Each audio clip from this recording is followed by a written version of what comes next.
Hello friends, function strip channel में आपका स्वागत है।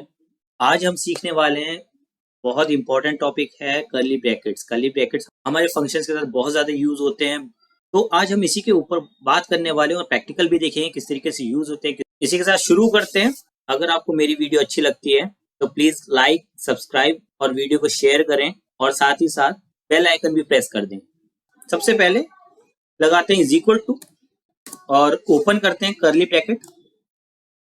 अब जैसे कि आप ये देख रहे हैं, डेटा है मेरे पास, मैं इसमें से ये डेटा है ये सिलेक्ट कर लेता हूँ। मैंने सिलेक्ट करा, कर्ली ब्रैकेट बंद करा और एंटर। ये देखिए, ये यहाँ पर हमारा रिजल्ट आ गया बिना किसी फॉर्मूले के, सिर्फ कर्ली ब्रैकेट की वजह से ही हमारा इतना सारा डेटा जो है निकल के आ गया। अब इसके अंदर ट्रिक क्या है, मैं चाहता हूं कि ये जो डेटा है ये सेम डेटा निकल कर आए, मतलब यही चीज बिल्कुल इसके सामने आए यहाँ पर। तो ये हम कैसे करेंगे? इसके लिए हमें किसी फंक्शन की जरूरत नहीं है, कर्ली ब्रैकेट के साथ ही हम ये चीज आराम से कर सकते हैं। वो कैसे करेंगे, ये देखिए, ये मैंने यहाँ पे जो अपनी रेंज ली है इसको कॉपी कर लेता हूं और इसके बाद जस्ट कोमा लगाऊंगा और इसको दोबारा पेस्ट कर दूंगा और एंटर।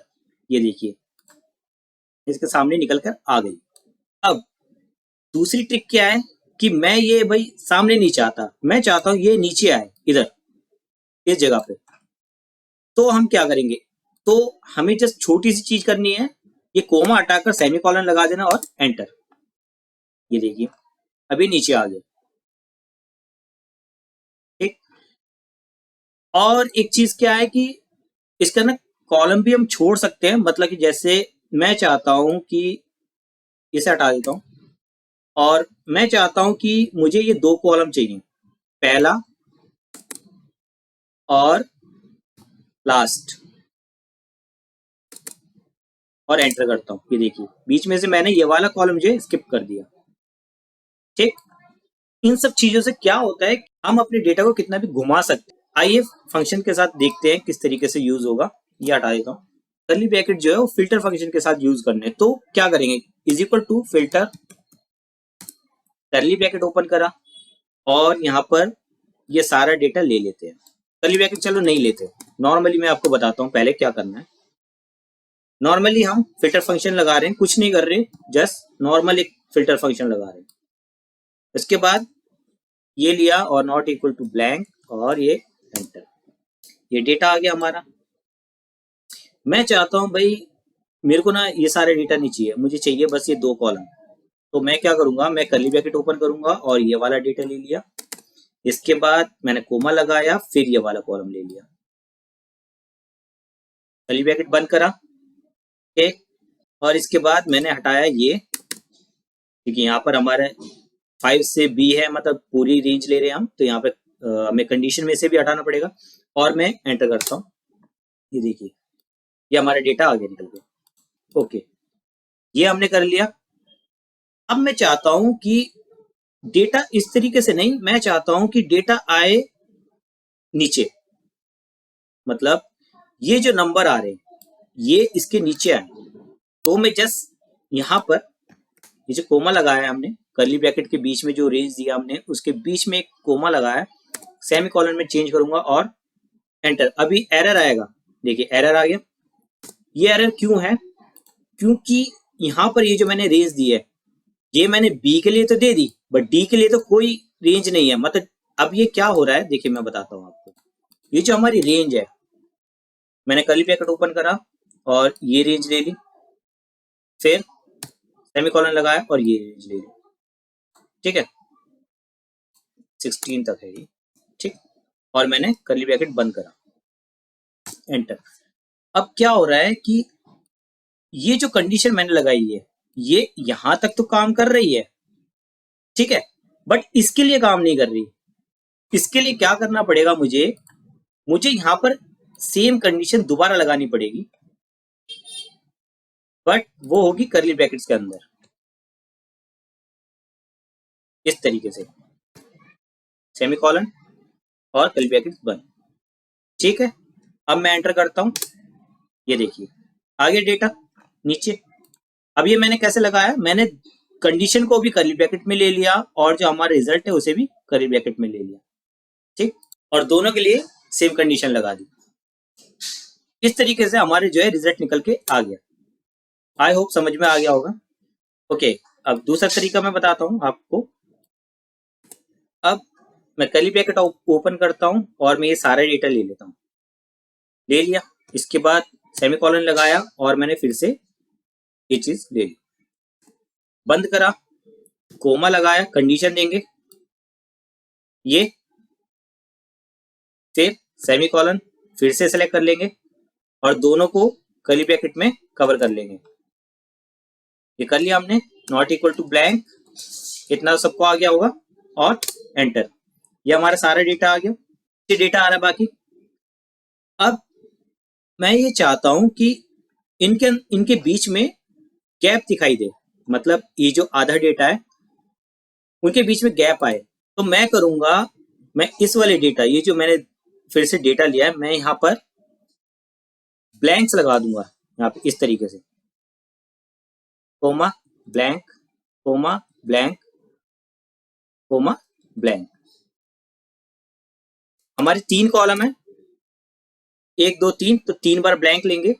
ये एक सेल के बराबर होता है, मतलब हम एक सेल डिक्लेयर कर रहे हैं। ये सेल है तो 3 सेल लिए, क्योंकि हमारे पास 3 कॉलम है, 1 2 3, तो 3 सेल हमने ले लिए यहाँ पर। ठीक है, इसके बाद लगाया सेमीकोलन, क्योंकि हमें डेटा नीचे चाहिए, ब्लैंक रो के नीचे, तो मैंने सेमीकोलन लगा दिया।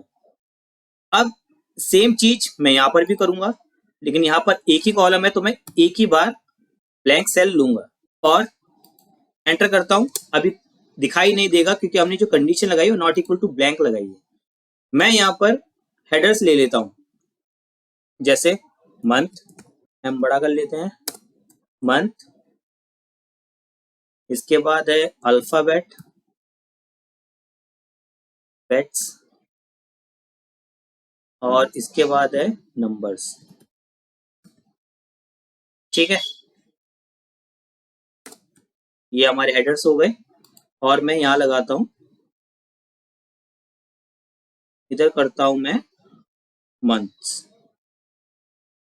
मंथ्स। ठीक है, एंटर करा, ये देखिए ये आ गया। ठीक है, इस तरीके से हम इनको यूज कर सकते हैं। इसके अंदर दिक्कत क्या आएगी, अगर मुझे इनके बीच में एक, सपोज मुझे कंडीशन तो यही लगानी है, नॉट इक्वल टू ब्लैंक लगानी है, बट मुझे बीच में एक ब्लैंक रो भी चाहिए, तो वो हम कैसे करेंगे, उसमें तो दिक्कत आएगी क्योंकि हमारी कंडीशन जो है ब्लैंक रो की लगी हुई है। तो हम क्या करेंगे, हम इन फंक्शन को अलग कर लेंगे। मतलब जैसे देखिए मैं करके बताता हूं किस तरीके से।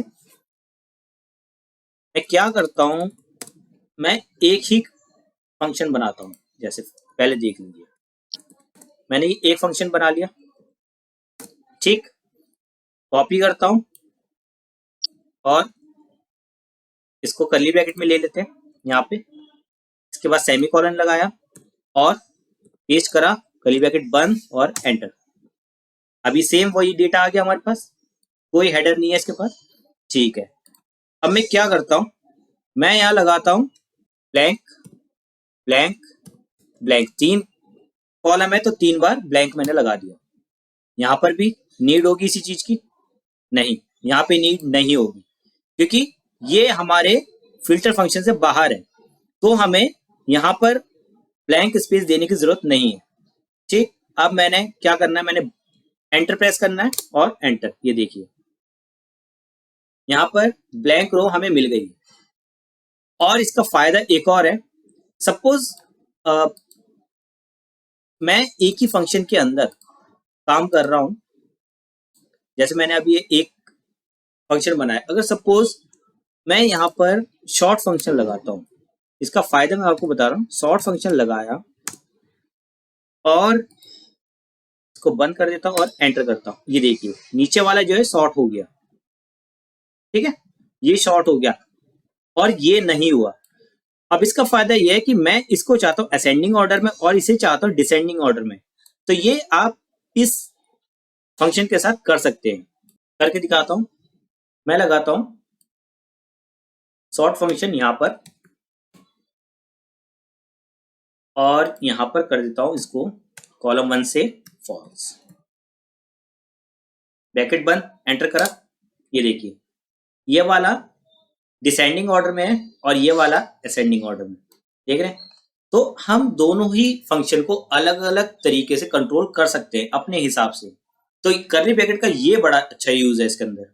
मतलब कर्ली ब्रैकेट में रेंजेस को तो ले सकते हैं, साथ में फंक्शंस भी यूज कर सकते हैं। अब देखिए ये जो मैंने ब्लैंक सेल्स यहाँ पे लिए हैं, ठीक है, ये कुछ ब्लैंक स्पेसेस मैंने यहाँ पे लिए हैं, इनका क्या यूज है? यहाँ पर मैं या तो हेडर दे सकता हूँ जिस तरीके से, जैसे मान लीजिए मंथ, फिर इसके बाद यहाँ पर आगे ALPH ऐसे लिखते हैं और नंबर, ठीक। ये देखिए यहाँ पर हेडर आ गए। क्या है कि अगर मैं यहाँ पर कुछ अपने डेटा में हेडर्स चेंज करता हूँ तो वो यहाँ पर चेंज नहीं होंगे। इसके लिए मैं क्या करता हूँ, इसके लिए मैं ये हटा देता हूँ यहाँ पर और इसकी जगह पे सिलेक्ट करता हूँ डायरेक्टली हेडर्स और एंटर कर देता हूँ। ये देखिए यहाँ पर हेडर्स आ गए। अब मैं यहाँ पर कुछ भी चेंज करता हूँ, जैसे मंथ्स, ये देखिए यहाँ पे मंथ्स हो गया। तो इस तरीके से हम अपने हेडर्स को भी डायनेमिक बना सकते हैं। ऐसा नहीं कि हम अगर ये रेंज ले रहे हैं, अगर ये रेंज ले रहे हैं तो हम ब्लैंक स्पेस मतलब स्टैटिक वैल्यू का यूज नहीं कर सकते। हम वो भी कर सकते हैं, जैसे मान लीजिए मैं ले लेता हूं,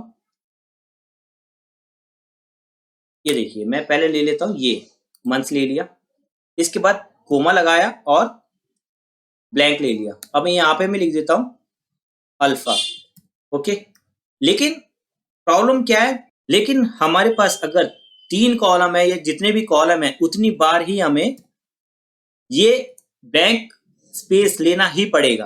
अगर उससे ज्यादा लेंगे तो एरर दिखाएगा, कम लेंगे तो भी एरर दिखाएगा। तो आई होप कि आपको इतना समझ में आ गया। अब हम क्या करते हैं, मैं एक और चीज आपको बताता हूँ, ये सब मैं हटा देता हूँ। अब आपको एक और चीज बताता हूँ। जैसे मान लीजिए हमारे पास अलग अलग शीट्स में डेटा है, जैसे कि आप देख रहे हैं मेरे पास है डेटा A और डेटा B, इनमें कुछ डेटा है, ठीक है। तो इन शीट्स को हमें मर्ज करना है, तो वो कैसे करेंगे? सबसे पहले लगाया इज इक्वल टू, फिल्टर लिखा और डेटा ए में गया, यहां से सारा डेटा ले लिया। इसके बाद सेमीकोलन लगाया और यहां से भी सारा डेटा ले लिया। कर्ली ब्रैकेट में बंद कर देंगे इसको, ये मैंने कर दिया। अब कोमा लगाया, कोमा लगाने के बाद डेटा ए में गया और यहां से ये वाला कॉलम लिया कंडीशन के बेस पे, नॉट इक्वल टू ब्लैंक। फिर कोमा लगाया और उसके बाद ये वाला कॉलम ले लिया, फिर से B not equal to blank और ब्रैकेट बंद। एरर आएगा अभी ये एरर क्यों आ रहा है ये देखिए। पहले तो मैंने यहाँ पे कर्ली ब्रैकेट नहीं लगाया, इनको भी हमें कर्ली ब्रैकेट में कवर करना पड़ेगा इस तरीके से, ठीक है। दूसरा एरर है वो इस चीज का है कि मैंने यहाँ में सेमीकोलन की जगह कोमा लगाया, ठीक है। अभी भी एरर है। अभी एरर क्यों है देखिए, यहां पर जो मैंने रेंज ली है वो ली ए से डी तक, मतलब 1 2 ABCD 4 कॉलम है, और दूसरी जो रेंज है सेमीकोलन के बाद जो मैंने लिया वो है ई तक, ए से ई तक, मतलब ABCDE। तो ये मैच नहीं कर रही। इसमें क्या करना पड़ेगा, ये जो हमारा डेटा है डेटा ए में, यहां पर हमें ये ब्लैंक ई कॉलम जो है इसे भी लेना पड़ेगा, ठीक है। इसके लिए हम क्या करते हैं, यहां पर डी की जगह ई कर देते हैं ताकि हमारी डेटा की जो रेंजेस हैं वो मैच करे आपस में, ठीक है। आप देखिए कोई भी एरर नहीं है। एंटर करता हूं मैं, ये देखिए डेटा आ गया।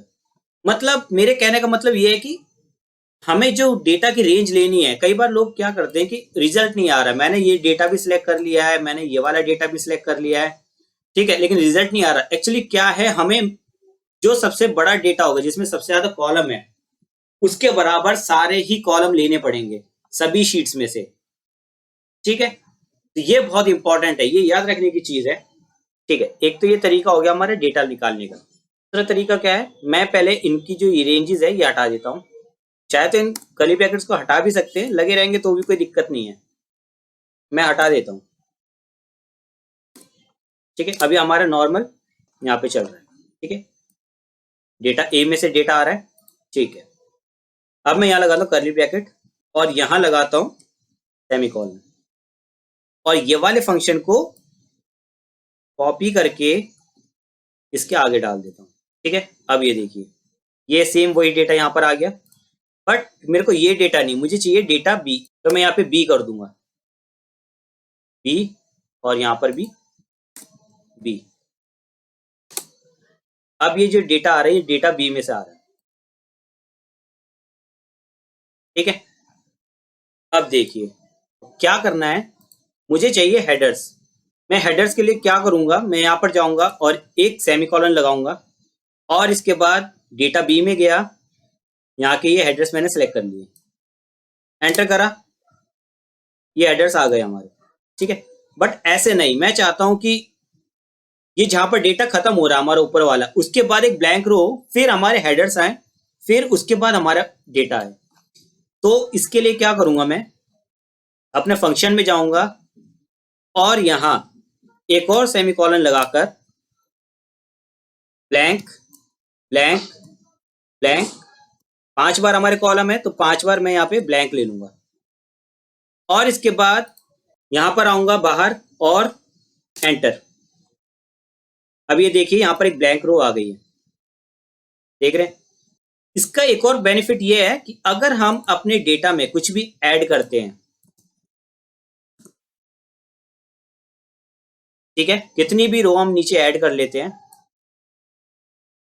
ठीक है, इसका हमारे डेटा पे इफेक्ट नहीं पड़ेगा। ये देखिए वो नीचे हो जाएगा। हम ऊपर वाले डेटा में कितना भी ऐड कर लें कोई दिक्कत नहीं आएगी, हमारे डेटा इसी तरीके से चलेगा, ब्लैंक रो भी आएगी, हेडर्स भी आएंगे। देख रहे हैं, हम कर्ली ब्रैकेट से इतने डायनेमिक फॉर्मूलेज बना सकते हैं जिससे मतलब हमारा रिजल्ट भी अच्छा आएगा, देखने में भी सुंदर होगा। हम डेटा को अपनी तरीके से किसी भी तरीके से मतलब तोड़ मरोड़ के अपने हिसाब से डेटा निकाल सकते हैं। बहुत काम की चीज है, ये जरूर आनी चाहिए अगर आप गूगल शीट सीख रहे हैं तो। एक और चीज मैं आपको बताता हूं, जो हमारे नए यूजर्स हैं वो क्या करते हैं, वो जब वी लुकअप लगाते हैं तो कुछ इस तरीके से लगाते हैं। वी लुकअप, यहाँ पे कोई लुकअप वैल्यू दे दी मानो, और इसके बाद डेटा सेलेक्ट करते हैं। तो अगर डेटा बहुत ज्यादा है, सपोज यहां तक बहुत लंबे मतलब बहुत दूर तक हमारा डेटा जा रहा है, तो सारा डेटा सेलेक्ट करते हैं और इसके बाद कोमा, फिर जो भी कॉलम चाहिए होता है वो, फिर उसके बाद 0, देन ऐसे इस तरीके से कुछ ऐसा करते हैं। ठीक है, बट आप इतना सारा डेटा सेलेक्ट क्यों कर रहे हैं? जब आपके पास कर्ली ब्रैकेट है तो आप क्या करिए, यहाँ पे कर्ली ब्रैकेट लगाइए, आप पहला कॉलम सेलेक्ट कीजिए, आप सबसे पहले वो कॉलम सेलेक्ट कीजिए जो आपकी क्राइटेरिया वाला है, जो क्राइटेरिया रेंज है आपकी, वो कॉलम सेलेक्ट कीजिए। इसके बाद आप लीजिए वो कॉलम जिसमें से आपको रिजल्ट चाहिए। ठीक है, जैसे कि मैंने ये दोनों ले लिए और मैंने कर्ली ब्रैकेट करा बंद, कोमा लगाया, मैं दूंगा कॉलम 2। कितना भी डेटा हो, मैंने उनमें से सिर्फ 2 कॉलम ही निकालने हैं। ठीक है, और सेकंड कॉलम में से रिजल्ट चाहिए, कोमा लगाया, 0 और एंटर। अभी यहाँ पे कुछ नहीं आ रहा क्योंकि मैंने वैल्यू नहीं दी है। वैल्यू में देता हूं जैन, ये देखिए 1 आ गया। अगस्त करता हूं,